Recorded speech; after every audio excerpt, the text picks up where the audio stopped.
Hello, my name's Richard Felix, and over the past 10 years I've been taking ghost tours around some of the most haunted places in England. What better place to start a tour of haunted Lincolnshire than here in the centre of Lincoln, with Lincoln Cathedral at the back of me. But I'm now standing in front of the statue of Alfred Lord Tennyson, one of Lincolnshire's most famous sons. And what better than a quote from one of his poems? Not half a league onwards, not the charge of the Light Brigade, but this quotation from The Ring. A footstep, a low throbbing in the walls, a noise of falling weights that never fell, weird whispers, bells that rang without a hand, door handles turned when none was at the door, and bolted doors that opened of themselves. So, settle back, give us your full attention, turn down the lights, and let us take you on a tour of haunted Lincolnshire.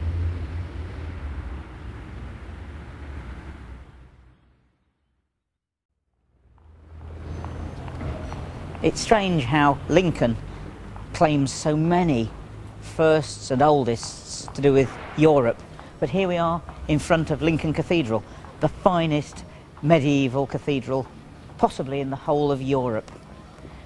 A landmark perched on top of the hill during the whole of the Second World War for the bomber crews that were stationed at many of the airfields in Lincolnshire. And it does have a tiny ghost story, a monk that stands on the steps of the cathedral, turns round and wanders back through the door. That's as good as it gets, but there's a much better story inside the cathedral, so let's go in and have a look. And I'm now inside Lincoln Cathedral, one of the most fantastic cathedrals in the whole of Great Britain. There is a ghost story, but that's outside the building. But inside here, I've come to look for the Lincoln Imp. He's up there somewhere. He was once a real demon blown into Lincoln during a tremendous storm, and he occupied the cathedral, causing mayhem, dancing on the altar, tripping over the bishop, the verger, and playing havoc with the choir. So the guardian angels of the cathedral turned him into stone, and he was positioned halfway up that pillar, and there he is to this day, a tiny, tiny little gargoyle, but one of the most famous myths and legends in the world.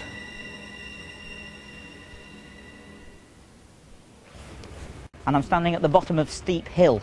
This was originally known as the Jewry, and behind me, one of the oldest houses in the whole of Europe, the Jew's house. It's haunted. It was originally the home of Solomon of Wallingford, but he was clipping the king's coin and he was hanged for it. The house was forfeit. It's now a very, very fine restaurant, and they tell me that they have hauntings on the top floor and in the attics, footsteps going up the stairs, and a couple of tourists standing about here taking a photograph of the building. They took 3 photographs. The second of 3 photographs had a knight in armour standing in front of the house. And next door, in the Jew's court, a little boy was thrown down a well and drowned. And many years later, they found the body of that little boy. And they say that he still haunts the courtyard of the Jew's court to this very day. And I'm still in Lincoln, walking up, would you believe, Steep Hill. And I'm arriving now at Brown's Restaurant and Pie Shop. And would you believe, they've got a ghost. But I don't think it's the ghost of Sweeney Todd. But let's go in and have a look.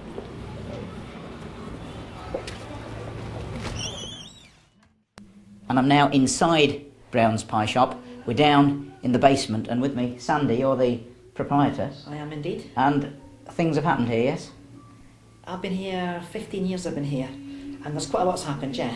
Really? Yeah. And it tends to take on quite simple things like boxes moving and pictures moving, and people who have been here, who have had sort of knowledge of these things, I've said people have stood next to them.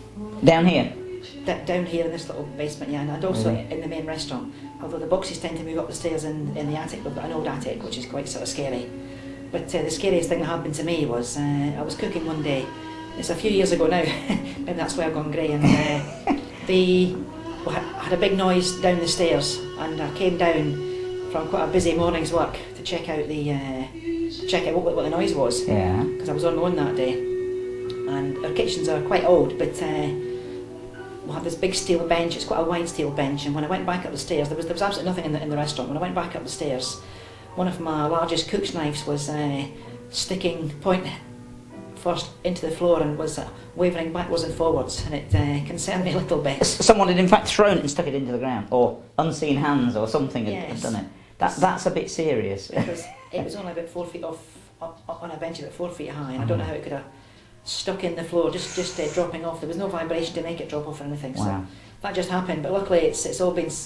All the rest of the things have been very sort of simple and not very frightening. But it's mainly movement. Things move. So movement, yeah. It sounds as if you've got a poltergeist. Which you never see them, you see. Well, it's a very old building, and of course, yeah. You know, the area is very atmospheric, and there's the cathedral and the castle, and the buildings are all very old. All around you, of course. There must have been lots of things happen in this building, and I imagine, over the years. Yeah, and you've even given him a name. Yeah, we call him Humphrey. Really? No reason for that, other than a sort of an affectionate nickname, is it? I think it's like something that we inherited from our previous landlord, who he had a lot of things happen to him as well, boxes move. Yeah. And I think he called him Humphrey, so we've inherited that, and now it's become like the name. Absolutely. I don't know if it's a lad or what it is, or a man or what it is, but it's just something. It's certainly around, obviously. Yeah. Oh, it's around, definitely around, yeah. Yeah, that's great. Sandy, thank you very much indeed. You're very welcome. Thank you. And I'm now inside Lincoln Prison. This was the assize town, and any executions that were to take place in the county of Lincolnshire took place here. Up until 1816, it was on the back of a wagon. A horse drew away the wagon and the person was left swinging in the breeze. But after 1816, all the public executions at Lincoln took place at the top of this place here, Cobb Hall. I'm following in the footsteps of all the accused that came up these stairs on their last journey before being publicly executed here on the top of these battlements, looking out on Lincoln Cathedral, their last view before their death took place, more or less on this spot here. They were hanged on what was called the New Drop, a platform with a trapdoor, and still preserved here are some of the original scaffold fittings for securing it. 35 men and 3 women were hanged here where I'm standing now, with a vast crowd of people looking up from down below. The gallows would be quite high, at least 10 feet high, so they could be seen above these battlements. They would stand here, entertain the crowd. A couple of psalms, a prayer, and of course their will, their testament, and stating whether they were either innocent or guilty. Then the white cap would be pulled down over their face. The executioner would pull the lever, and they would be launched into eternity on this very spot where I'm standing now. The last execution took place here on this spot in 1859, and after that all executions took place inside the prison, within the grounds of the prison. Then, to signify the execution, the death bell would be rung and a black flag would be raised from above the prison gates to signify that that person was hanged. On many occasions when the wind's howling, people still hear the footsteps of the condemned padding up the staircase that I've just walked up. And they also hear the creaking of the lever and the slam of the door as the trapdoor opens, here on this very spot at Lincoln.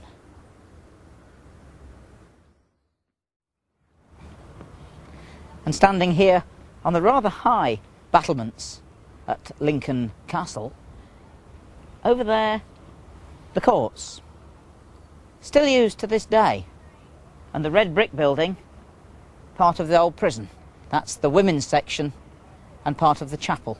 Behind that, the exercise yards and part of the older bit of the prison. There is said to be the ghost of a white lady that still wanders around the red brick building. Of course, remember, that was part of the women's prison.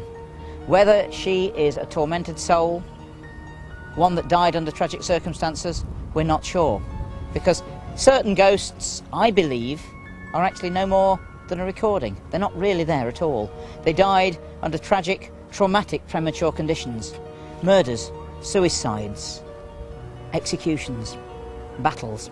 And I believe that because their time hadn't come, that the actual recording just before their death can be, for want of a better word, emblazoned, recorded into the fabric of the building. The stone, the bricks, the mortar, possibly even the soil.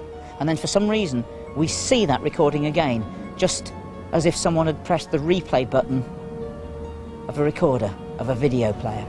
It's seen again, it's always seen in exactly the same position as it was seen at the time of death. So if they're legless or headless, it's because the building's changed.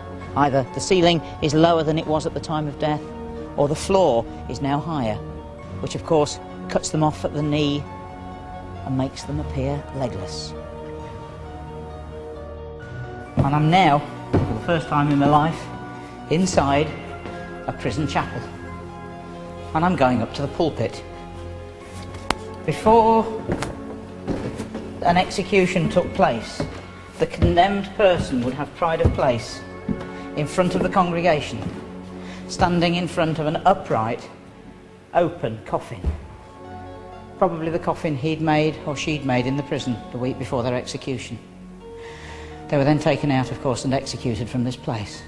But here, these pews are special because each one of them are coffin-shaped. And they say that it was done on purpose by the prisoners who built this to remind them that the only way most of them would ever come out of this place was in a coffin.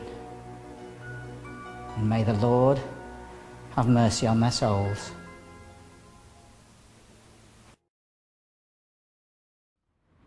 I'm in Westgate, in the centre of Lincoln, outside the Strugglers Inn.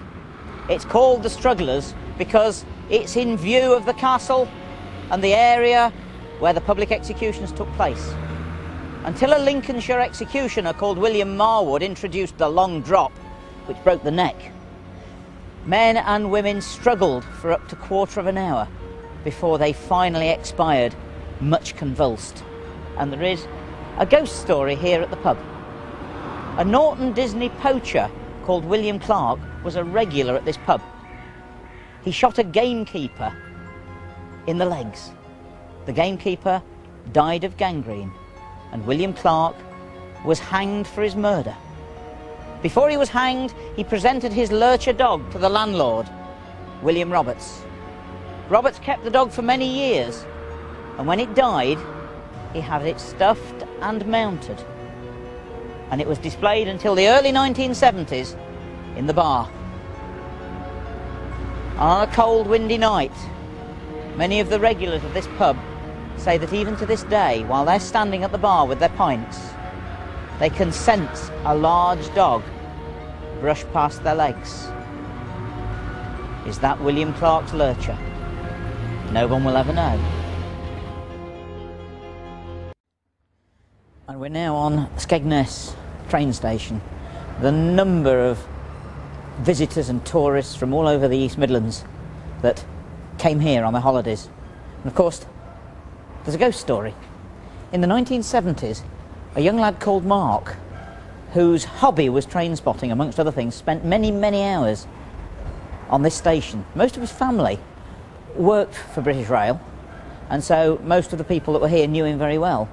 And when he had his homework to do, he used to go and sit on the empty trains and do his homework, which of course kept his mum and dad happy, and of course his teachers happy, and him as well, because he was working in surroundings that he liked very much. One winter's afternoon he was sitting on the Shrewsbury excursion train, which had 3 hours before it left, and it was here on platform 6. He was sitting minding his own business in an empty carriage, doing his homework, when he heard a noise in the corridor. He got up to see what the noise was and stepped out into the corridor to see a very old lady wearing an old-fashioned purple dress. She had a very drawn and haggard face. She was standing there looking bewildered. He went up to her and asked her where she was going. She didn't speak to him. She didn't know he was there. He turned away for a second and looked back, and in that split second she'd vanished. Now, no athletic person could have disappeared as quick as that. Mark got off the train and walked up and down the platform looking for the old lady. She was nowhere to be seen, and the departure gates were still firmly locked. There was no way that she could have got off that platform without Mark seeing her. And to this very day, Mark isn't really sure whether what he saw on that train here on platform 6 was a ghost or not. But what else could it have been?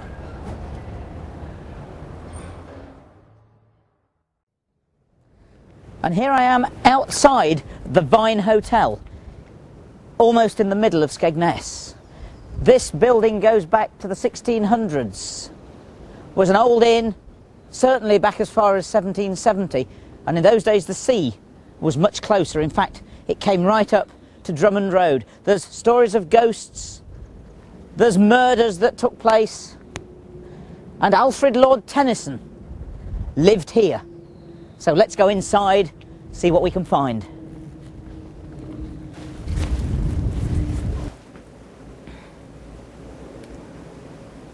And there's a wonderful ghost story in here, so let's go searching.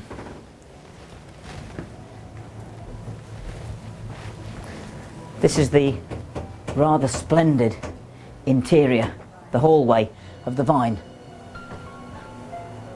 And early last century, they were opening up part of this wall to put this display cabinet in.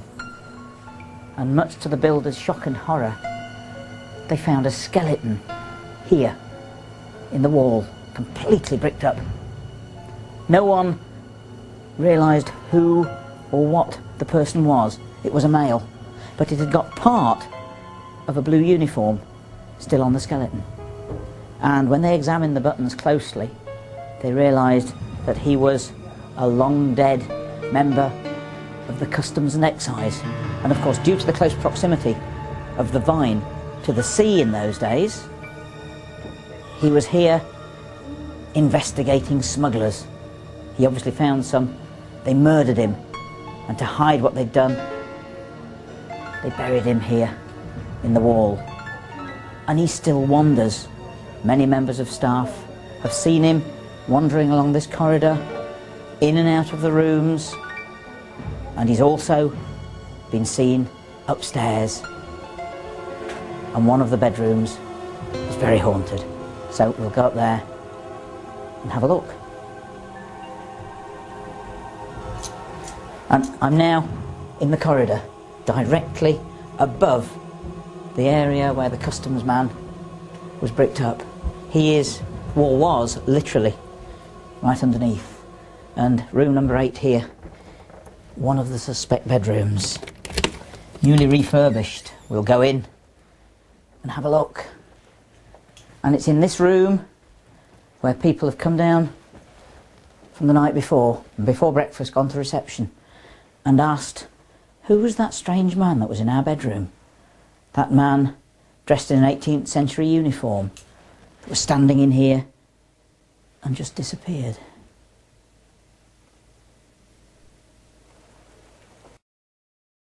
In the 1860s, the Vine was also a well-known hostelry, and a murder took place not far from here. A murder committed by a man that was more accustomed to saving life than taking it. Samuel Moody was a part-time fisherman and member of the lifeboat here at Skegness.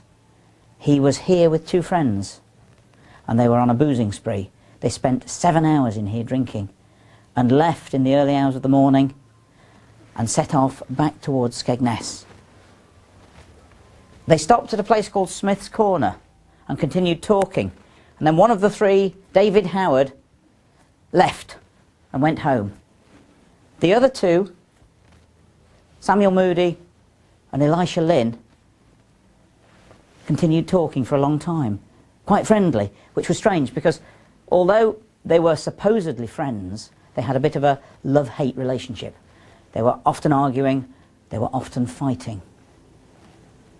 Eventually, one of the two went home, but the other never got there.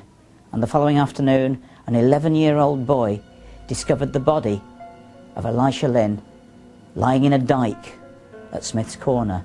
He had been dragged physically through a hedge and dropped into the dyke, and he was lying partly submerged in the water. He unfortunately had a very thin skull, and obviously the two men had started fighting. Moody had hit him and fractured his skull. He then dragged him while he was still alive and dropped him into the water, where he drowned. They visited Moody's house and found him still wet through with a large cut on the side of his face. He was arrested and tried for murder. He told them that it was self-defence, that the two of them had had a fight. But of course the problem was that he'd actually dragged the body while it was still alive and dropped it into the water rather than trying to save it. He then went home. He said he couldn't remember any of it because he was drunk, but perhaps if he'd gone home, then remembered and come back, he may still have saved him. A plea of leniency was asked for, and he was not sentenced for murder. He was sentenced instead for manslaughter, and he spent 15 years in prison. And the ghost of Elisha Lynn still wanders around Smith's Corner to this day.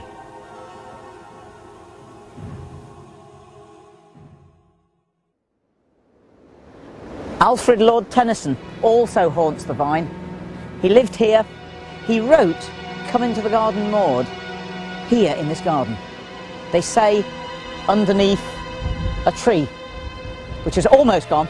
This is all that's left of it, the tree stump. And inside the building, people on frequent occasions, mainly the staff, see an old man with a white beard walking down the corridor, and he's accompanied by two large dogs.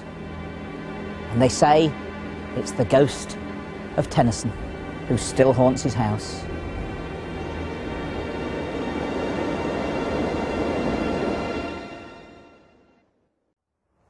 And this is Boston, heart of the Fenland.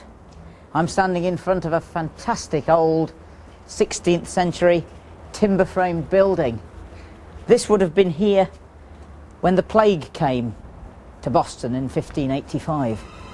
It was believed to have been started by a woman called Mrs. Preston. She married a Boston merchant. He was years older than her. She was a very good-looking woman, and she had an insatiable appetite for young men.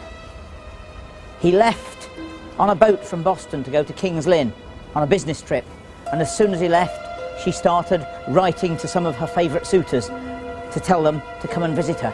There she was, sitting upstairs writing, when she heard gravel thrown at the window, and it was a young man, a friend of a friend who'd been told to visit. She let him in, they spent the night together, and he left the following morning.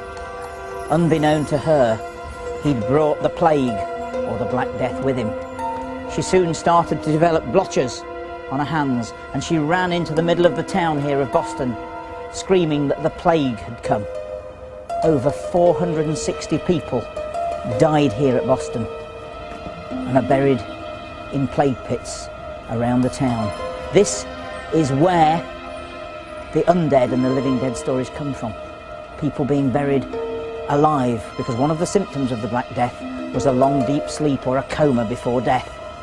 And in those days, of course, as soon as people were believed to be dead, they were taken out of the house and buried as quick as possible. And there are reports here in some of the graveyards of hands appearing out of the soil, or people standing around the coffin, the mourners all quiet, when all of a sudden the lid started to lift and the person climbed out of the coffin still alive. This is now a sign of the times, has become spookies, body piercing. No ghost that I know of in here, but there are stories about the Boston Stump, and I'm told that I can climb right up to the top of that tower and have a look. So let's go. Let's have a climb.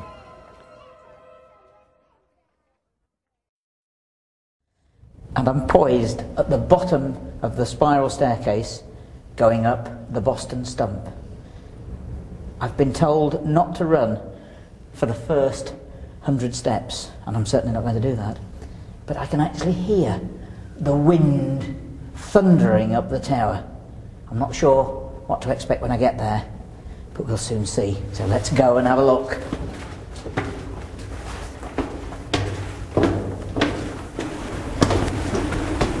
I'm nearly at the top. I'm just about worn out, and that wind that's howling, I've never heard anything like it. I'm not a great lover of heights, and I've never known anything quite like this. I'm halfway up the Boston Stump, and the story is that St Botolph actually founded his monastery here on this site where the stump is now, and on frequent occasions he preached sermons to the devil on this spot. The devil could do very little about it, and the wind that still howls round this stump is reputed to be the devil huffing and puffing in exasperation because he could do nothing about St Botolph's incessant preaching here. And I've had enough. It's a very long way down there. I'm getting out of here and going down.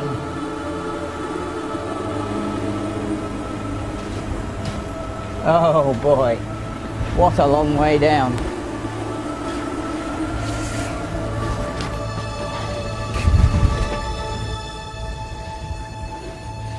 There's also a legend that a young woman in white is seen every autumn throwing herself off this tower and floating down rather quickly and hitting the ground.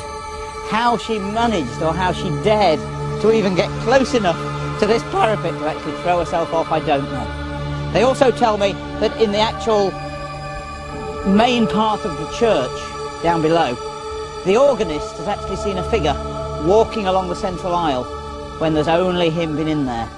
And they say that he's the most down-to-earth, reliable sort of person that just would not, in his wildest dreams, make up ghost stories. And just standing here, looking at the graffiti all over the walls of the brave people that came up here, including J. Huggins in 1789. But I've had enough. It's time for me to make a sharp exit. I'm going to leave the wind, the devil, and St Botolph to it, and I'm going back down.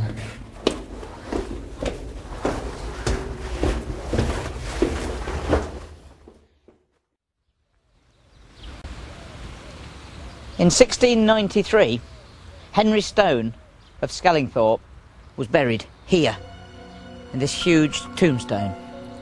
Before he died, he insisted that his grave be placed as close to the wall of the church as possible. He had a very good reason for this. In 1690, Henry was out for a walk with his faithful dog, and a tremendous thunderstorm arose. Henry and the dog took shelter underneath a large oak tree. The dog, on 3 occasions, grabbed hold of Henry's hand with its mouth and pulled him away from the oak tree.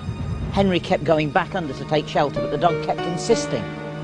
And on the 4th attempt, the dog dragged him away from the tree, and a bolt of lightning hit the tree. The tree exploded and crashed to the ground, killing a pheasant that was also taking shelter in the tree.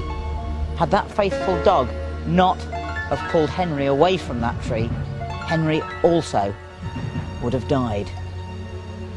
Henry had a painting done of the oak tree, the dog and the pheasant, and that painting is still on show in the blue drawing room of Darlington Hall.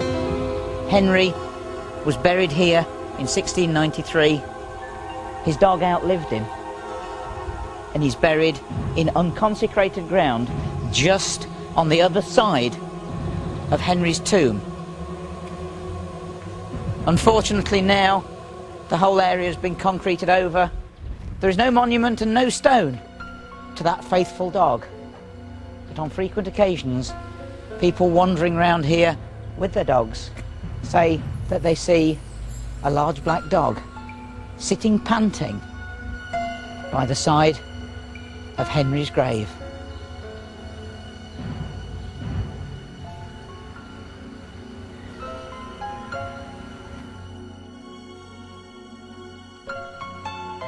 This is the B1190.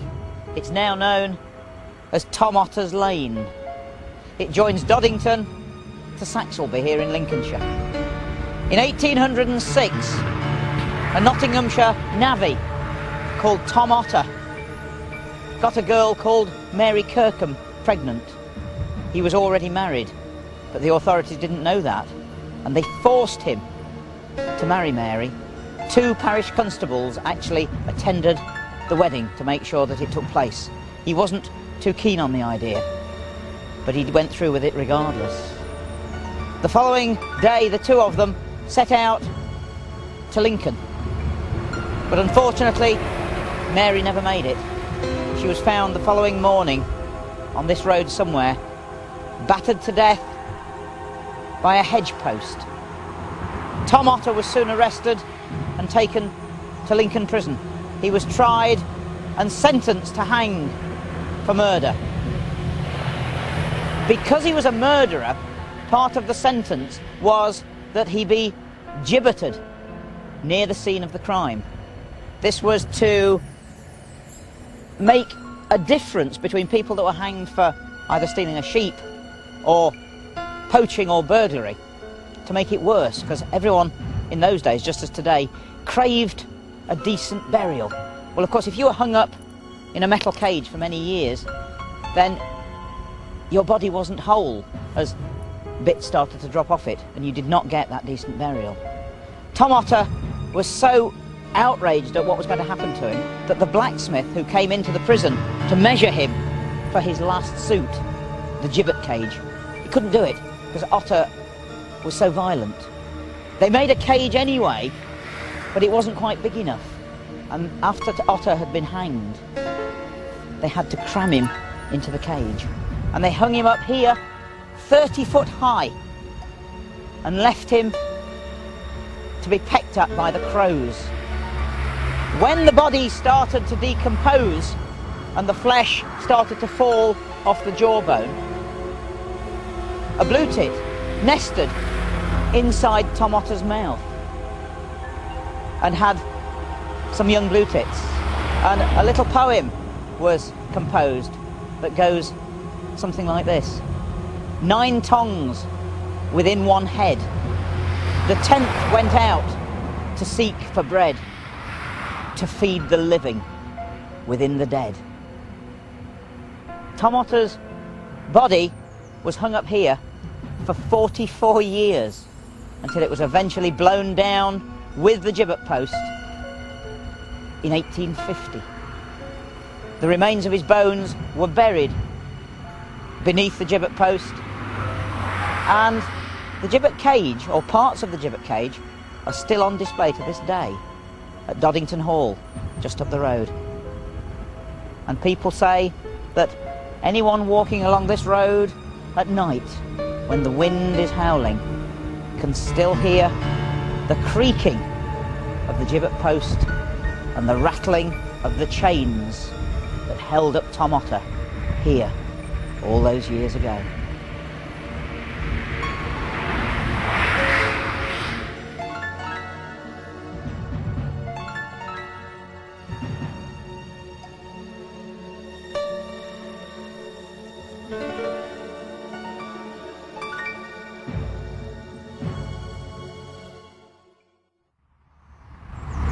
I'm now at Doddington.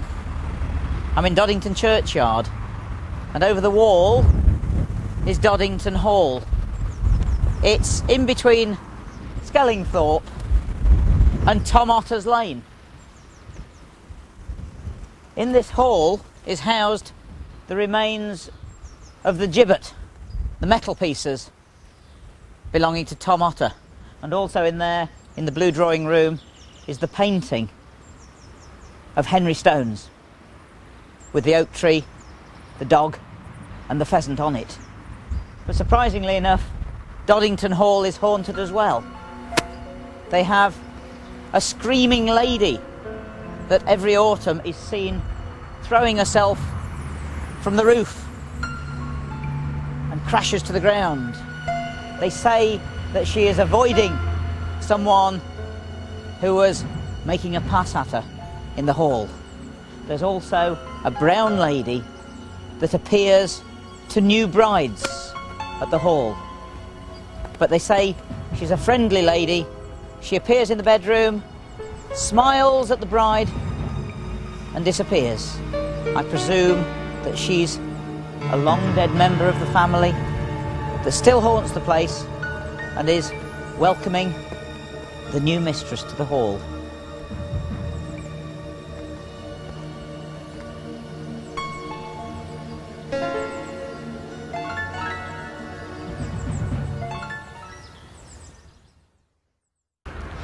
Behind me, the happy sound of children at play at a school on the Birchwood estate, 3 miles from the centre of Lincoln, where once was the sound of heavy bomber and Merlin engine. This was Skellingthorpe Aerodrome, home for many years of the ill-fated Manchester bomber. The number of air crews that died while training in that aircraft here at Skellingthorpe gave rise to the number of ghostly occurrences that took place while the houses were being built. Poltergeist activity, things being thrown around, and the number of exorcisms that had to be done on this estate. But happily, things have calmed down now. The airfield was closed down in 1950 and lay derelict for many years. In 1970, a lady with her fiancé and some friends visiting the airfield took, for want of a better word, a trip back in time. She was standing looking towards the control tower and suddenly heard the sound of Merlin engines, the clatter and banging of mechanics, and she actually saw a Lancaster bomber, and it was being kitted out and bombed up by a crew. She saw an airman sitting on top of a bomb carrier. She then saw a ghostly funeral taking place, and apparently that was the funeral of that member of the bombing crew that was blown up when one of the bombs exploded. She saw her fiancé walking down one of the perimeter tracks. She called to him, but he couldn't hear her. On the arm, and she came back to reality. Everything disappeared, and she believes that she actually saw a glimpse back into the past. She saw a little bit of the past history of RAF Skellingthorpe.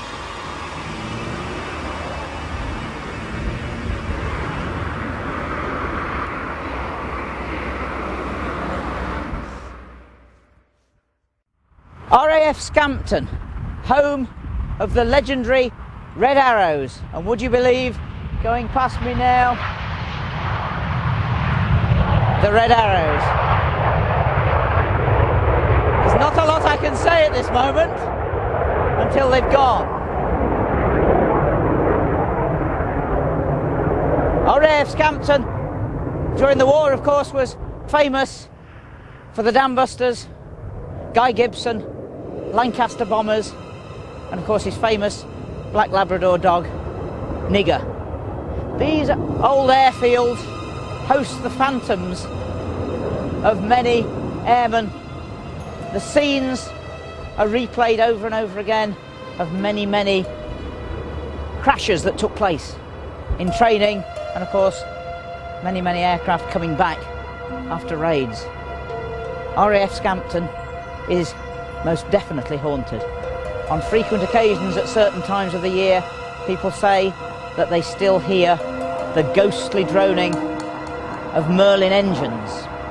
A black dog has been seen on many occasions here, and it's believed to be the ghost of Nigger, Guy Gibson's pet Labrador, that was killed the night that Gibson was on the Dam Busters raid. When he returned home, his faithful dog unfortunately had been run over on the main road outside Scampton camp.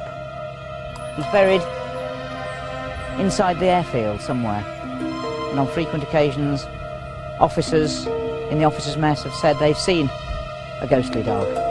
And near to echo dispersal, a corporal of the military police, the Air Force police, was on patrol one night and he saw haze and mist drifting over the old dispersal. The sodium lights were very bright and it gave a rather spooky atmosphere. Then he saw what he believed to be either a dog in the distance or a cat that was actually closer. He wasn't sure which. It was padding across the dispersal. It frightened him a lot. And then he looked to the left and realised that it was right next to Nigger's grave. Just another of the many sightings of the ghost of that faithful Labrador here at RAF Scampton.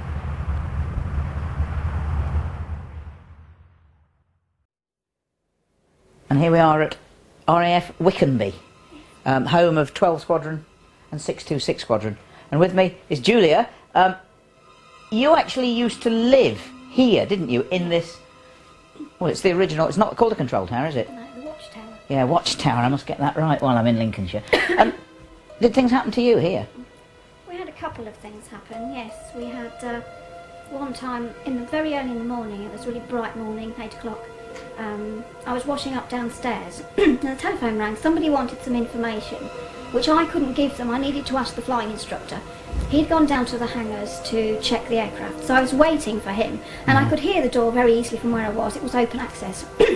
And I just carried on, and the door went and somebody came upstairs, and I just assumed it was the flying instructor who'd returned. So I just came out, trotted up the stairs to find him, to get this information, to ring the guy back, and there was nothing up here. And I definitely heard the door open and somebody walk up the stairs. I mean, you can't be mistaken over things no, I mean, as ordinary as... Like. Yeah.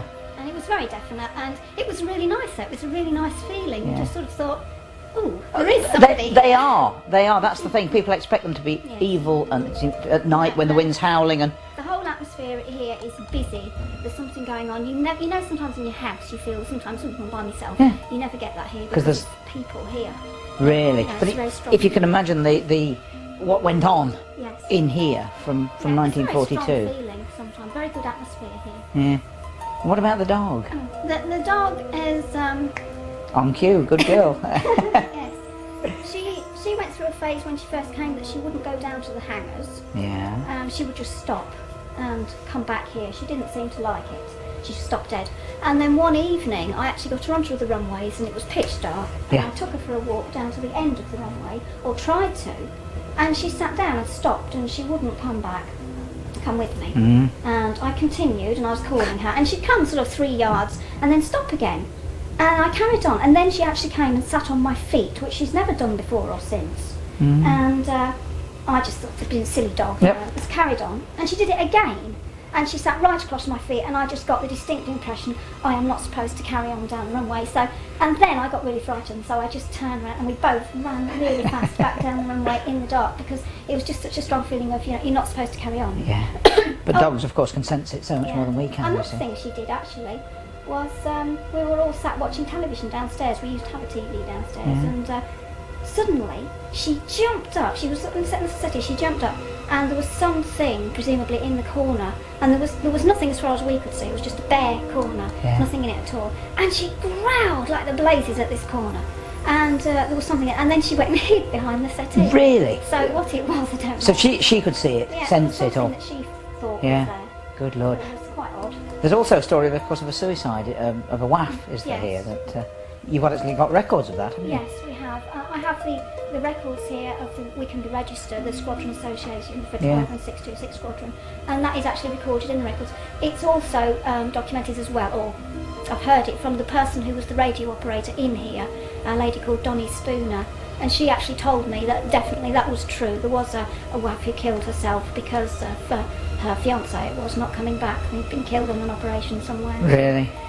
So that's true. And so she obviously still haunts the building across the road where she, Well, I presume, committed the suicide. That's the local story. Gosh, what about the headless cyclist? Yes, there's supposed to be a headless cyclist. I've not seen him, but there is supposed to be a headless cyclist which goes along the taxiways.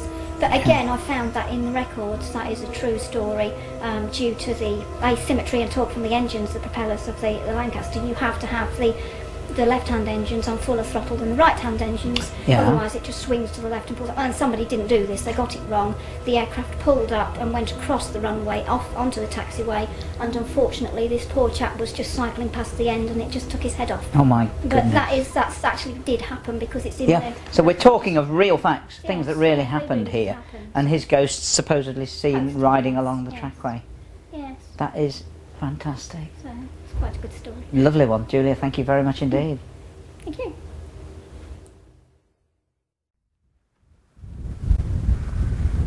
And this place just has to be the epitome of a haunted Lincolnshire airfield.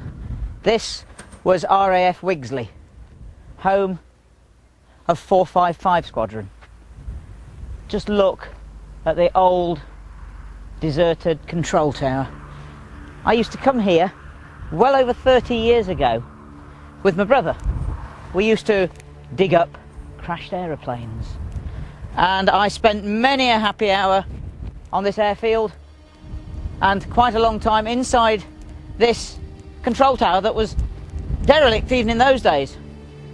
I used to come in here and stand upstairs on my own, and I haven't been back for over 30 years. This is quite a nostalgic trip for me. There's graffiti now all over the interior of the building. There was a staircase that used to take us up to the top, and I wonder if it's still intact. It may well be. It is. It's here. And I'm going to take a trip up after 30 years. As I say, this was home of 455 Squadron, an Australian squadron. They had Hamden bombers here. My father was stationed here during the war, and he used to tell us of a story of a Wellington bomber that was very badly shot up by German anti-aircraft fire, and he could make it no farther than back here to Wigsley, and he crash landed just off the runway. My father had to go to that plane and take the radio equipment out of it. He said the smell of death inside it was terrible. There was blood all over the floor and the remains of morphine that had been given someone injections, and it turned out that it was the wireless operator that was very badly wounded in the stomach, and he died in Newark Hospital. Many people, of course, have reported seeing an airman walking around Wigsley Airfield, as they have reported seeing for so many more of the airfields that litter the Lincolnshire scenery, most of them haunted. But it's wonderful to be back here in this old control tower, still intact. And what better way to finish the video on haunted Lincolnshire than to read a rather incredible poem that appears in the incredible books that are produced called Ghost Stations. It's called The Watchers, and strangely enough there's a picture of an old derelict control tower. The old airfield tower stands alone, every door and window gone. Neglect and years have shown the way to dereliction and decay.